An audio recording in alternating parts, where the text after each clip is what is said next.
पुण्यात समाजसेवा नवरात्र महोत्सव मंडळ श्री नवदुर्गा माता मंदिर कळसारोहण निमित्त जलकुंभाचं आयोजन करण्यात आले। ही मिरवणूक मल्लिकार्जुन मंदिर बाळीवेस पासून मंगळवार पेठ कुंभारवेस जुना अडत बाजार मार्गे नवदुर्गा मंदिर पर्यंत आली। मिरवणुकीत पंढरपूर येथील वारकरी संप्रदायाचे वारकरी सहभागी होते।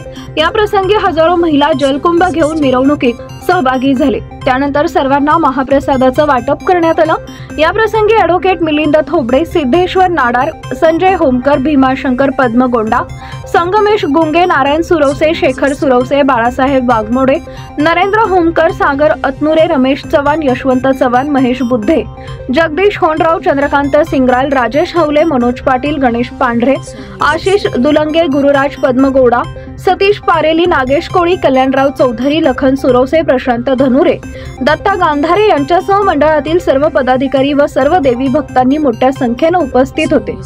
कार्यक्रम यशस्वी होण्यासाठी पूनम होमकर, सौ नाडार, सुलोचना हवले, महानंदा कलशेट्टी, कमल हिंगमिरे, सुनीता सुरवसे, राजश्री हवले, अनिता वाघमोडे, आशा होंडराव, शैलजा बुद्धे, माधुरी बुद्धे, भाग्यश्री अतनुरे, स्नेहा अतनुरे, वैशाली धनोरे, लक्ष्मी गावडे आदींनी परिश्रम घेतले।